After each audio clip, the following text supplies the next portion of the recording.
Salut charbonneurs, charbonneuses, bienvenue sur cette chaîne. C'est une chaîne qui traite justement d'investissement, de mindset et surtout de stratégie pour pouvoir permettre à la communauté afro-caribéenne de s'émanciper grâce à ces outils. Je vous présente, moi je suis William.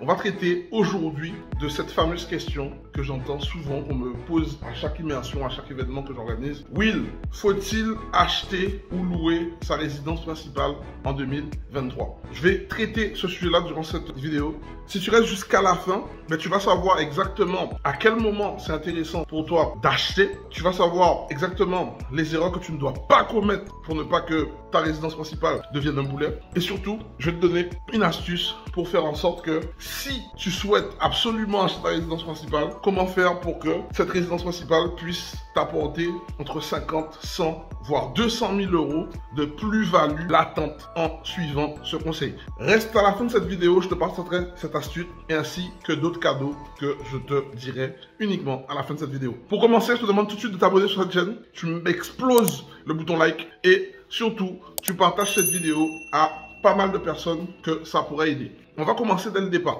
Chez nous, aux Antilles ou même en Afrique, le fait de vouloir acheter sa résidence principale, ça vient en fait un peu de notre culture.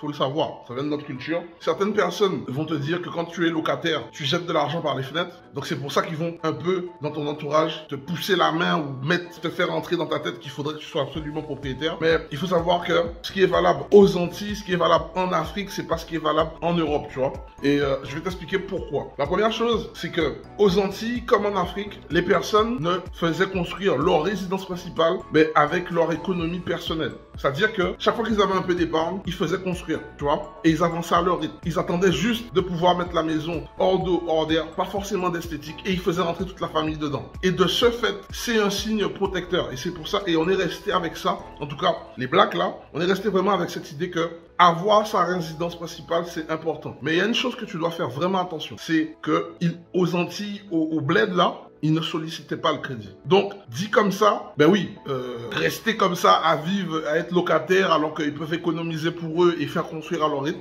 oui, c'est mettre de l'argent par les fenêtres. Maintenant, la chose que tu dois comprendre, c'est que d'ailleurs, le fait d'agir comme ça, il y a des familles qui n'ont pas su aller au bout de leur construction. C'est pour ça que souvent, tu vas voir, même en Afrique et aux Antilles, tu as des maisons qui ne sont pas finies de construire. Parce qu'ils avançaient avec leurs moyens. Et il suffit que la personne tombe malade, il suffit que la personne elle perde ses revenus. Du coup, la maison, elle reste comme ça, pas finie. Et du coup, elle reste comme ça. Alors que en Europe, c'est totalement différent. En Europe, tu as l'opportunité du crédit parce que le crédit est moins cher qu'en Afrique et aux Antilles. Les intérêts sont beaucoup moins chers. On t'accorde le crédit beaucoup plus facilement en Europe que forcément, ça va beaucoup plus vite d'obtenir un crédit. En tout cas, je parle des anciens temps, tu vois, le temps où c'est pas difficile d'obtenir du financement, tu vois. Et du coup, c'est resté dans les mœurs. Parce que c'est sûr que lorsque tu es en France, tu évolues en France, c'est plus intéressant, en tout cas, de ce point de vue-là, d'être locataire, d'être propriétaire que d'être locataire. Donc c'est d'où cet esprit un peu de oui, sois propriétaire, sinon tu jettes de l'argent par les fenêtres. Maintenant, il faut savoir que en France, quand on regarde avec du recul, être propriétaire de sa résidence principale, c'est pas si économiquement fiable que ça. J'ai abordé ce sujet tout à l'heure. Maintenant, je vais juste finir sur cette thématique en tout cas, cette première thématique, ce premier chapitre, pour te dire que, en vrai, acheter sa résidence principale, du point de vue de nos parents, nos aînés, être propriétaire, c'est un signe extérieur de richesse. C'est un signe qui prouve que tu as réussi. C'est un signe qui montre que tu vas mettre à l'abri ta famille même avant le mariage. Et c'est pour ça que c'est resté comme ça. Mais dans les faits réels, là, je vais te montrer l'envers du décor. Être propriétaire de sa résidence principale, ça ne fait pas rêver et ça n'a pas du tout de signe extérieur de richesse. Et je t'explique ça maintenant. Lorsque tu es propriétaire de ta résidence principale en Europe ou même aux Antilles aujourd'hui, il faut savoir que ça te coûte et que tu payes beaucoup plus de charges et de choses qu'un locataire. Tu as plus d'engagement, tu dois payer taxes d'habitation, tu dois payer taxes foncières, tu dois répondre à la maintenance du bien pour pas qu'il vieillisse bien, parce que s'il vieillit mal, tu perds de l'argent latent, tu dois assumer le crédit, tu dois payer les intérêts,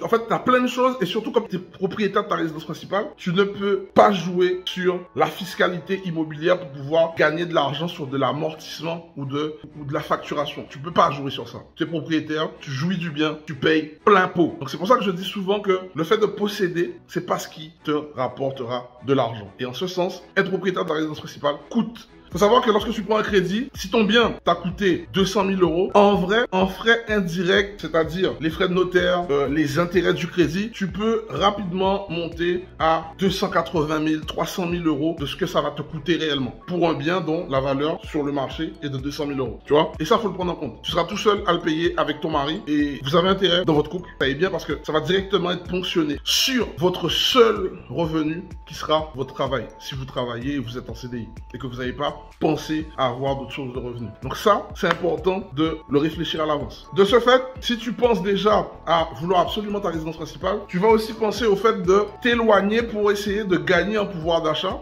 Du coup, tu vas t'éloigner pour avoir ce bien-là, pour avoir cette capacité d'achat. Du coup, tu vas devoir rajouter dans ton budget le déplacement, les transports, l'essence en voiture, la fatigue physique en aller-retour et tu perds en qualité de vie. Quand tu regardes de cet angle-là l'achat de sa résidence principale, tu vois, il y a de quoi se poser quelques questions, tu vois. Ensuite, contrairement à un locataire qui, lui, il aura au pire la taxe d'habitation à payer du temps où il sera logé, il aura le loyer à honorer, mais une fois qu'il veut partir, il envoie une lettre comme quoi il veut partir, il aura un préavis et ensuite il part. Et ça, c'est intéressant pour lui. Ça veut dire que si il veut habiter proche de son travail, c'est ok. Si il veut habiter dans une ville où il a tout à proximité en marchant, ben il sera prêt à payer le prix pour avoir justement cet environnement autour de lui. Alors que quand toi, tu vas acheter ta résidence principale, tu vas être influencé par l'émotion, par le fait à tout prix de posséder et derrière, ben, ça va te mettre des contraintes d'aller loin pour pouvoir assumer cet achat. Tu vois? Donc, quand tu fais le pour et le contre, de ce point de vue-là, être locataire fait gagner. Ensuite, si tu es locataire de ta résidence principale, ça veut dire que tu vas payer ton loyer, mais tu n'auras pas toutes les charges, comme je t'ai dit, et tous ces frais de près de 50% du bien. Donc, logiquement, ça va te permettre d'épargner plus. Et si en plus tu es locataire avec des stratégies d'investisseurs, eh ben, de ce fait, tu vas pouvoir être beaucoup plus à l'aise durant cette récession en 2023. Donc voilà, ce que tu dois comprendre, c'est que lorsque tu regardes bien avec du recul, être propriétaire de sa résidence principale ne vaut pas toujours le coup. C'est une grosse charge à assumer. Par contre, si tu veux à tout prix être propriétaire de ta résidence principale, il va falloir que tu investisses. En tout cas, il va falloir que tu achètes ta résidence principale comme un investisseur. C'est le nerf de la guerre. C'est la seule façon pour toi de pouvoir gagner de l'argent. Les deux choses que tu devras réfléchir et garder dans ton aspect d'achat de résidence principale, c'est est-ce que ton bien, si tu le mets en location, le prix de la location va couvrir les charges, donc il va s'autofinancer sans que tu aies à mettre injecter de l'argent de ta poche. Deux, est-ce que le secteur où tu achètes, c'est un secteur qui prend de la valeur et donc quand tu vas vendre ton bien, c'est un bien qui va partir vite, c'est-à-dire qui sera liquide. Ça, ce sont des critères que tu devras regarder et donc tu devras te former pour avoir cet aspect. Et là où tu dois vraiment faire attention, c'est à ne surtout pas acheter dans le neuf. Quand tu achètes dans du neuf, tu enrichis les promoteurs et tu enrichis l'État. Même si ils te mettent des propositions alléchantes sur le fait que tu vas payer moins de taxes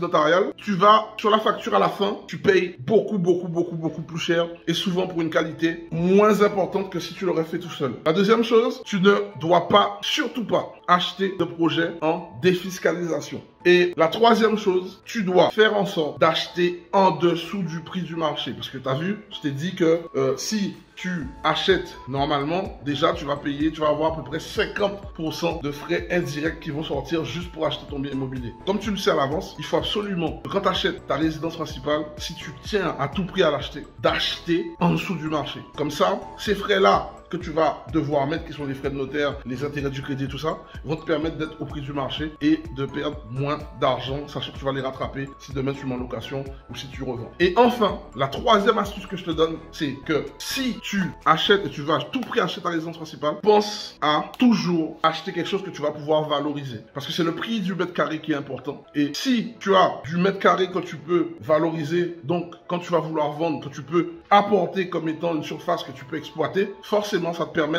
d'aller chercher entre 50, 100 000 euros, 200 000 euros de plus et en plus qui sera exonéré d'imposition parce que tu vendras ta résidence principale. Donc ça c'est vraiment important pour toi de savoir à quel moment c'est intéressant pour toi d'acheter ta résidence principale ou en tout cas pour y vivre ou pas. Moi aujourd'hui, ce que je donne comme conseil, c'est quand tu as le choix et que tu permettes d'être locataire, sois locataire, par contre investis massivement dans l'immobilier locatif. Comme ça, l'immobilier locatif va t'apporter des compétences compléments de revenus. Et ces compléments de revenus, tu ne seras pas imposable dessus parce que tu auras une fiscalité avantageuse qui va te permettre justement de gommer la fiscalité sur ton impôt, d'utiliser les intérêts du crédit que tu auras pris pour acheter ces biens locatifs. Ben, ça va te permettre aussi de ne pas payer d'impôts. Et également, ces compléments de revenus que tu vas avoir grâce à ces biens locatifs, la banque prendra en compte 70% de ces revenus, des fois, parfois même 90% de ceux-ci, comme étant un complément de revenus qui te permettra de continuer à acheter de l'immobilier. Tu vois, de cette façon, c'est une très belle façon de te couvrir pendant cette récession, sachant que je pense, après, je suis pas marabout,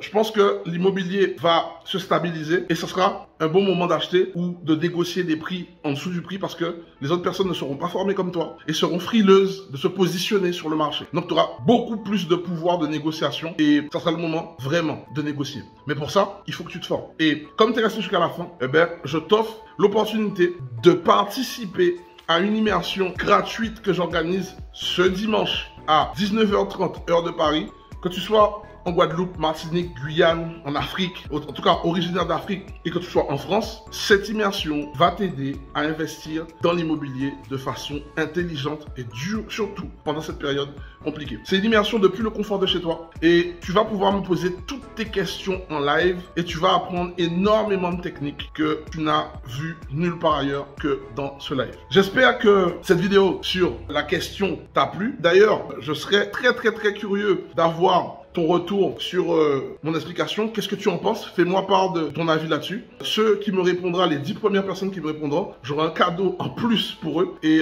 je vous répondrai personnellement. Donc j'attends votre retour sur cette vidéo. Je vais te demander encore une fois de pouvoir t'abonner sur cette chaîne, d'exploser le bouton like, de partager cette vidéo au plus grand nombre. Parce que je pense que cette vidéo va sauver plus d'un, surtout dans cette période dans laquelle on entre, 2023.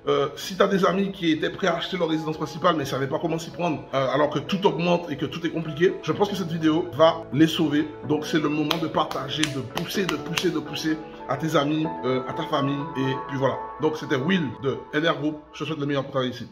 Ciao.